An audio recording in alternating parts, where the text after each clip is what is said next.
right.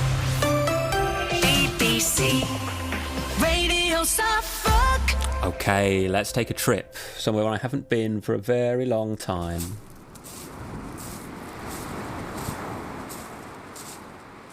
Just walking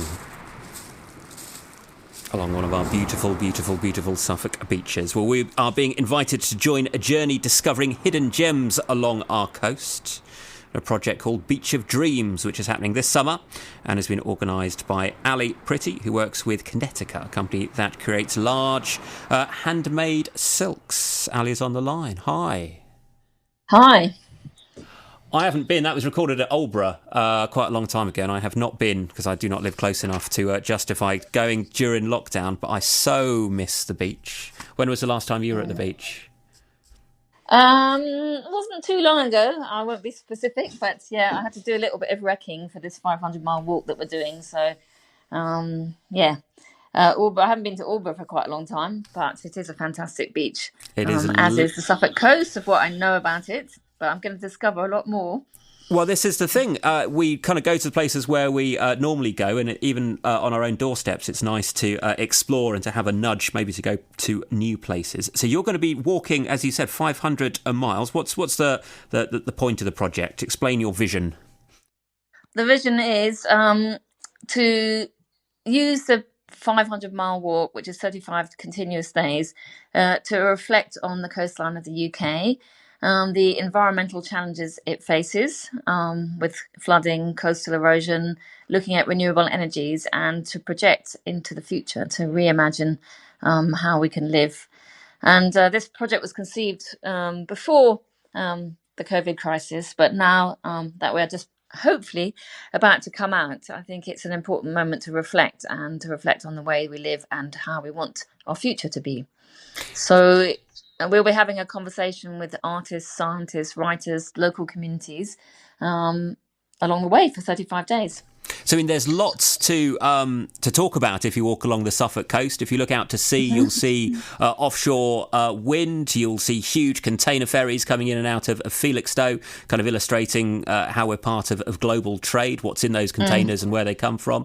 You will see a nuclear power station or two. You will see, sadly, a horrific amount of litter washed up. You'll see some secluded bits and crumbly cliffs, which look absolutely stunning. It is many and varied and thoroughly interesting. Yes, well, we're very much looking forward to that. So I think it will be a mixed journey, because hopefully there'll be a feeling of hope of coming out of a particularly dark period, but also a feeling of concern about how we have been living and, what we could do differently. And we'll be assisted by, we're working in partnership with CFAS, who are the body that look after the UK coastline, and some of their scientists will be coming along with us to explain, what causes the coastal erosion, the state of the marine biodiversity, and the renewable energy. And we are inviting 500 people to take part. So we're hopefully going to be just after the restrictions are all eased. It starts on the 26th of June. At Lowestoft for the summer solstice weekend, and then we'll walk out on Sunday the 27th of June, and we're inviting each person to sign up for a mile of the walk, so sort of metaphorically to adopt a mile of the beach. And there's a way in which people can get involved in photographing, writing and drawing about their mile, and then when they submit their drawings and writings, we will turn them into a hand-painted silk pennant. So we'll be walking along with 500 silks, so which kind of represent the dreams of those people for the future of their coastline. Okay, so if you want to be part of this, does that have to be a photograph that you've taken of the coast, or a drawing? What are you after? Yeah, so you look on the Beach of Dreams website. There's a daily walk map. So you look on the walk that you'd like to do. That you zoom into that map and you sign up for a mile.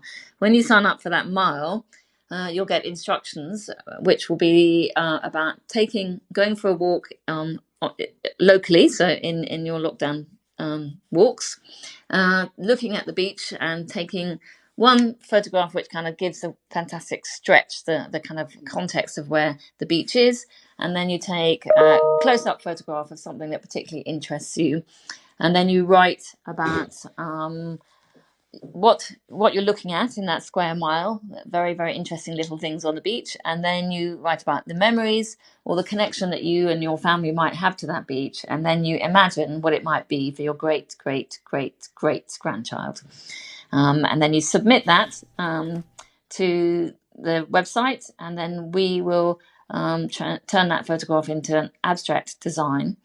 And if you're feeling very arty, you can also do the drawing of your photograph as well and submit that.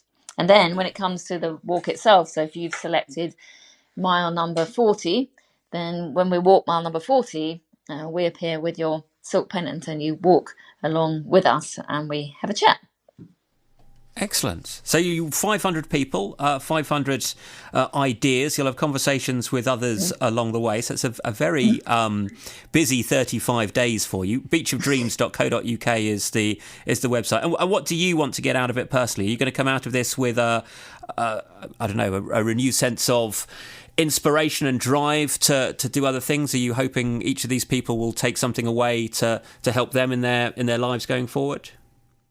Yes, I have done a few of these walks. This will definitely be the longest of them. We did one in 2017, which was 142 miles over 10 days.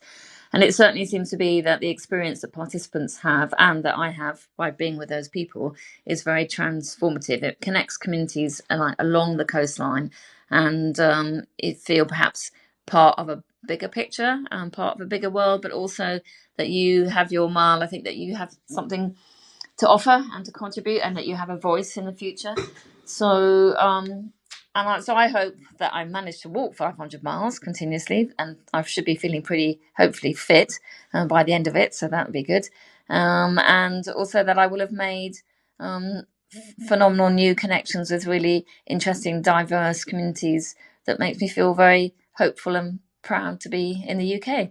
And 35 days, whenever you go to the seaside, you should have an ice cream, shouldn't you? So you're going to have 35 ice creams in consecutive days.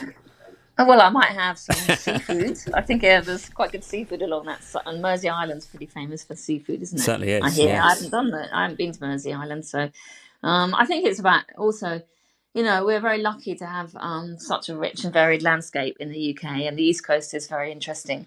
And, I think it's good to appreciate, what we have in our communities and on our doorstep.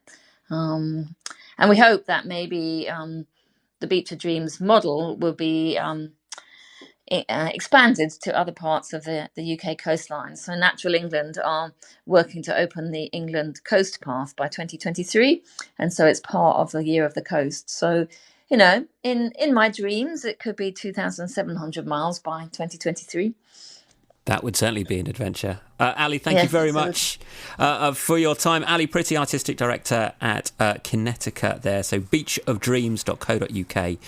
If you fancy taking part, you could be one of the 500 walking along the Suffolk coast.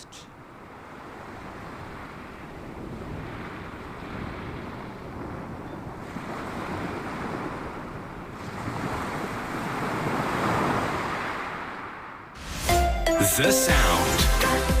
The sound of Suffolk. And all the music you love. BBC. Radio Suffolk.